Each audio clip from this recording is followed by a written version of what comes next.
Hi, hi. Can you hear me? I hope you can. My name is Andrew Westberg.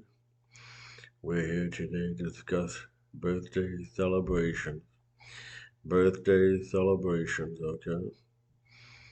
This is December 2023, and this is about the time of the year when people celebrate what they believe to be the birth of Jesus Christ on December 25th, 2023.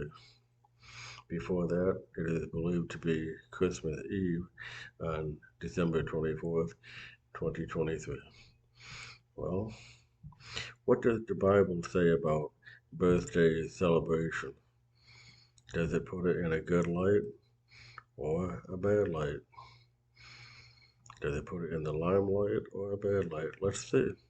There's about 3 places that I know of in the Bible where it talks about birthday celebration. Now, why are we going back to the Bible to get a source of information? Well, while most people today in this civilization or this society are irreligious, their parents and their grandparents came from a day and age where most of what they did, their activities, stemmed from what they thought was the Bible. Whether they had a clear understanding of that, I don't know. But something was passed on from generation to generation. It came from somewhere. Christmas is actually a pagan celebration. It's a pagan form of worship. You may not think so now, but that's the way it was about 3 to 4,000 years ago when it started out with pagan worship. Okay, and most of the time, that pagan worship in these days has been Christianized. Okay, it was made to look Christian. Whether we celebrate the birth of Jesus Christ or our own birthdays, is this what God wants? We need to have His view of what He wants us to do. Okay. Well, let's turn to Genesis chapter 40. Genesis chapter 40.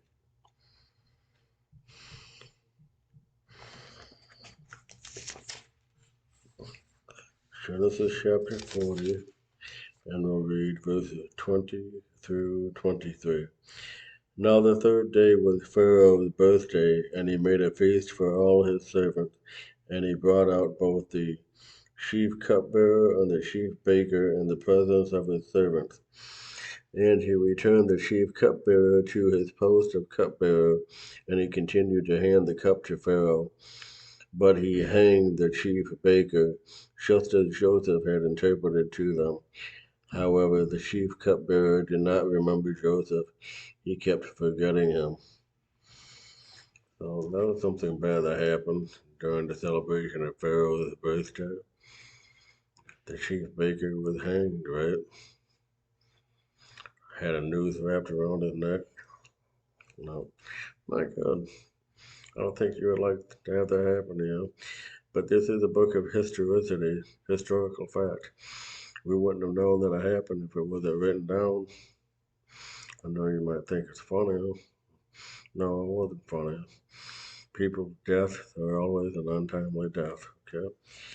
Now, there's 2 different testimonies of certain birthday that was celebrated in Matthew and in Mark, the book of Matthew and in Mark. So, the book of Matthew, chapter 14.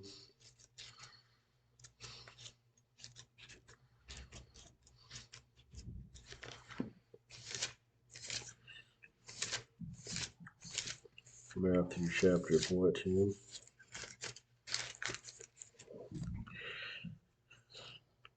And that would be verse 14 through. Oh, I'm sorry. Matthew chapter 14, verses 1 through 13. And then what I'm thinking of is the next book over, Mark chapter 6, verses 14 through 32. It's a little bit later in that chapter, okay? So how about if I just read Matthew's testimony since it comes first, and then I'll let you read Mark's testimony on your own time. All right. Okay. Let's begin. At that time, Herod, the district ruler, heard the report about Jesus and said to his servants, "This is John the Baptist. He was raised up from the dead, and this is why these powerful works are operating in him." Herod had arrested John and had bound him and imprisoned him because of Herodias, the wife of Philip, his brother. We're going to stop right there. You're not only going to find this rendering of the scriptures or of the original manuscripts in Greek and Hebrew in the King James Version or other version of the Bible. It confuses Herod with Herodias, or they leave out Herodias' wife's name altogether. Herodias was Herod's wife's name, okay? So there's some clarification in this rendering of the 2013 revision of the New World Translation. I'm sorry, let me continue on. Herod had arrested John and bound him and imprisoned him because of Herodias, the wife of Philip and his brother. For John had been saying to him, "It is not lawful for you to have her." However, although he wanted to kill him, he feared the crowd because they took him for a prophet.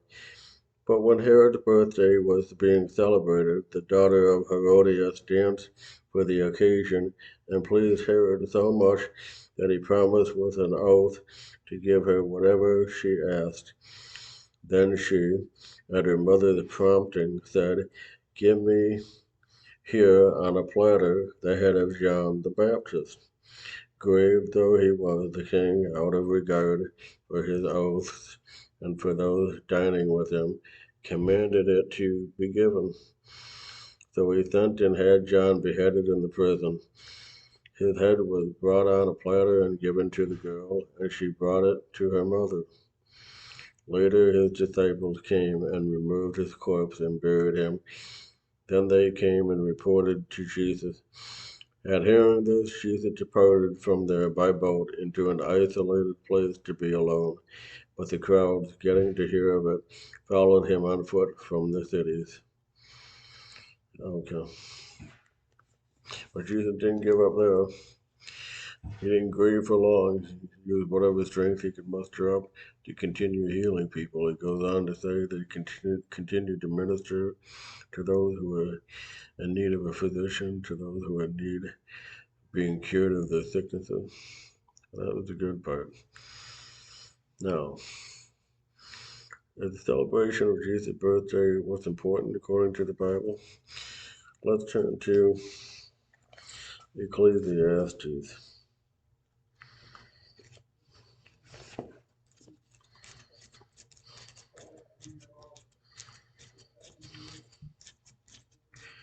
If I can find it. I know it's the first half of the Bible.